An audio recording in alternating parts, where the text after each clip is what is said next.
कर्जों में डूबे हुए लोग भी सुनो, जिसका कोई नहीं उसका मेरा आका है।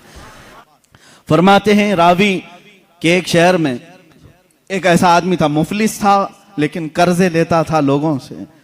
एक आदमी से उसने कर्जा लिया था, अब खाया पिया खत्म हो गया, पैसे नहीं थे, कर्जा मांगने वाले आ गए। कर्जों में डूबे हुए लोग भी सुनो, जिसका कोई नहीं उसका मेरा आका है। वो शख्स कर्जे तो लिया था लेकिन दे नहीं पा रहा था। अब जो कर्ज खा आदमी है उसने धमकियां दी, नहीं दिया। उसके बाद उसने मुकदमा कर दिया काजी के पास, कोर्ट में तलब हुआ। कोर्ट में जाने के बाद काजी साहब ने पूछा कि इसका तेरे ऊपर कर्जा है? कहा हाँ है। कब अदा करेगा? कहा देख रहा हूं। कहां से अदा करेगा? है ही नहीं कुछ भी। काजी ने कहा कल तक की तुझे मोहलत देता हूं, अगर तू नहीं अदा किया तो तुझे जेल में डाल दूंगा, जा कहीं से भी लेकर क्या और इसका कर्जा अदा कर। उसने बहुत रिक्वेस्ट किया, मुझे और लंबा टाइम दे, मेरे छोटे बच्चे हैं, बीवी हैं, कौन देखेगा। काजी ने एक नहीं सुनी, दरबार से निकाल दिया गया। एक दिन का टाइम, ऐसा शख्स कहां जाए, रास्ते में रोते हुए जा रहा था। एक बुजुर्ग से मुलाकात हुई। उस बुजुर्ग ने पूछा क्यों रो रहे हो? कहा ऐसा ऐसा मामला है। कहां से लाऊं? उस बुजुर्ग ने कहा एक काम कर, घर में जा, जब रात हो जाए अकेला बैठ, ताजदार मदीना पर दुरूद भेज। रसूल पाक सल्लल्लाहु अलैहि वसल्लम को अपने गम की दास्तान सुना, कुछ ना कुछ तो हल वहां से मिल ही जाएगा। लेकिन यकीन के साथ वो गया, डूबते को तिनके का सहारा। वो घर आया, शाम को अपनी बीवी बच्चों को जब उसने सुनाया तो सब गमगीन थे। एक दिन के बाद अगर बाप उनका जेल में चला जाए, उसका शोहर जेल में चला जाए, तो उनका घर कैसे चले। रात के वक्त तन्हाई में बैठ करके वो रोने लगा, बहुत रोया। सुबह का वक्त करीब आ रहा था, ख्वाब में उसे रसूल करीम सल्लल्लाहु अलैहि वसल्लम की ज़ियारत हुई। कहाँ कहाँ मेरे आका को ढूंढोगे? मेरे आका ने सच फरमाया, उबगूनी फी दुअफ़ाइकुम, तुम्हारे गरीबों में, कमजोरों में मुझे तलाश करो। रसूल पाक ने खुद फरमाया, तुम्हारे गरीबों में मैं मिल जाऊंगा। अल्लाह के हबीब सल्लल्लाहु अलैहि वसल्लम ने उससे कहा क्यों रोता है, क्यों गम करता है? उसने कहा काजी ने मुझे धमकी दी है, कल तक अगर नहीं अदा करूंगा जेल में डाल दिया जाएगा। मुझे अभी कर्जे के लिए इतने माल की जरूरत है। अल्लाह के नबी सल्लल्लाहु ताला अलैहि वसल्लम इरशाद फरमाते हैं, ए बंदे एक काम कर, शहर चला जा। शहर में जो बादशाह का वजीर है वो मेरा आशिक है, वो मेरा चाहने वाला है। उससे जाकर कह दे तुझे जितनी जरूरत है वो तुझे माल दे देगा, वो तुझे पैसे दे देगा। अब ये गरीब आदमी है, वजीर का दरबार बड़ा दरबार। इसने ख्वाब में ये पूछ भी लिया, आका अगर वो मुझसे सवाल करे तुझे रसूल पाक ने भेजा है तो मैं क्या दलील में बात करूंगा, दलील में मैं क्या चीज पेश करूंगा। हुजूर पाक ने ये तक भी बता दिया, फरमाया उसका एक राज है जो मेरे अलावा कोई नहीं जानता। मैं तुझे बताता हूं, उससे जाकर के कह देना। अगर वो तुझसे सवाल करे कि तेरे पास क्या दलील है, तुझे रसूल ने भेजा, तो इतना ही कहना कि वजीर रोजाना तुम सोने से पहले, सुबह सूरज के निकलने से पहले पहले 1000 बार अपने नबी पर दुरूद भेजते हो और कल की रात भूल गए, दुरूद नहीं भेजे। कल की रात तुमने दुरूद नहीं भेजा, ये कह देना उसे।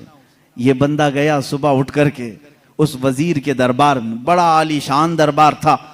गया, मुलाकात का टाइम लेकर उस वजीर से कहा मैं ऐसा ऐसा गरीब आदमी हूं, मखरूज हूं, मुझे माल की जरूरत है, अल्लाह के नबी ने तुम्हारे पास भेजा है। वो गुस्से में आया, कहा फकीरों की अब ये आदत हो गई कि मांगने के लिए अल्लाह के नबी का नाम लेने लगे कि रसूल ने भेजा। उसने कहा ना, मैं झूठ नहीं कह रहा हूं, मुझे रसूल पाक ने यह भी बताया है कि तुम रोजाना 1000 बार हुजूर पर दुरूद भेजते हो। वो अपनी कुर्सी से उछल आया और उसने कहा यह बात तो मेरी बीवी को तक खबर नहीं है, किसी को नहीं मालूम। कहा क्या कहा रसूल पाक ने?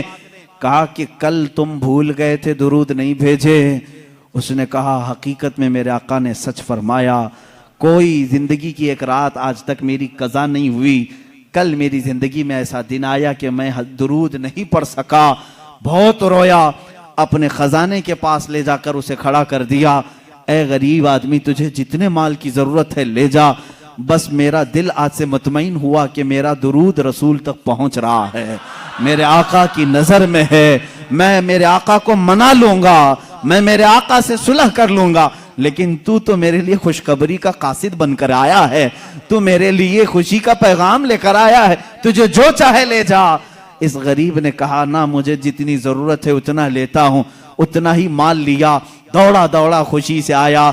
कहाँ आया? अदालत में। काजी भी थे। काजी से कहा, काजी साहब कर्ज खा को बुलाओ। आज सीना चौड़ा था, माल मौजूद था, जिसका जिसका हिसाब अदा करूंगा। काजी के पास वो कर्ज खा आए, लेकिन महफिल जमी थी। उसी वक्त काजी ने कहा, बैठ जा, थोड़ा ठंडा हो जा, सुकून ले ले। थोड़ी देर के बाद काजी ने बिल्कुल ही यहाँ अलग ही मामला कर दिया। काजी ने कहा, ये गरीब जिसका कर्जा देना है वो सब खड़े हो जाएं, बताएं कितना कितना कर्जा है। सबों ने कहा इतना इतना है। काजी ने कहा, ये नहीं, मैं अपनी जेब से अदा करूंगा, मैं अदा करूंगा इसका कर्जा। ये गरीब खड़ा होता है, कहता है, हाँ, कल तो जेल की धमकी, कल तो आप बंद करने की धमकी दे रहे थे, आज मेरी तरफ से कर्जा अदा करने की बात। काजी कहते हैं, कल तक मैं तुझे नहीं पहचानता था, कल जब रात गया मुस्तफा करीम की जियारत हुई, मेरे आका ने तेरी तरफ इशारा करके मुझे बताया कि ए काजी, तेरे पास दुनिया की बहुत दौलत है, उस एक गरीब का कर्जा तू अपनी जेब से अदा कर, मैं कल तुझे जन्नत के महल्लात बदले में अदा करूंगा। ए गरीब, ना ना, तू माल नहीं देगा, मैं हल्के में सौदा नहीं करूंगा, मुझे रसूल ने बशारत दी है, मैं तेरा माल अपनी जेब से अदा करूंगा। जब ये काजी की बातें सुनने लगे, सारे कर्जखा खड़े हुए। कहा, जब ये आदमी इतना अफजल है कि बारगाह रसूल में मकबूल है, हम गवाही देते हैं कि हमने सब कर्जा माफ कर दिया। अब भी अगर इसे चाहे तो हमसे ले सकता है। कौन देता है देने को मुंह चाहिए, कौन देता है देने को मुंह चाहिए, देने वाला है सच्चा हमारा नबी। इतना दिया सरकार ने मुझको जितनी मेरी औकात नहीं, ये तो उनका करम है, वरना मुझ में तो ऐसी बात नहीं। अजीजान गिरामी, आज जो हम इस मकाम पर हैं, यहां पर भी हम फख्र से यही कहते हैं, या रसूल अल्लाह, इतना दिया सरकार ने मुझको जितनी मेरी औकात नहीं, ये तो उनका करम है, वरना मुझ में तो ऐसी बात नहीं। आप खुद देखो, अल्लाह के नबी ने तुम्हें, उनके सदके में अल्लाह ने तुम्हें क्या क्या नहीं दिया है। ये रसूल की सखावत नहीं है तो और क्या है।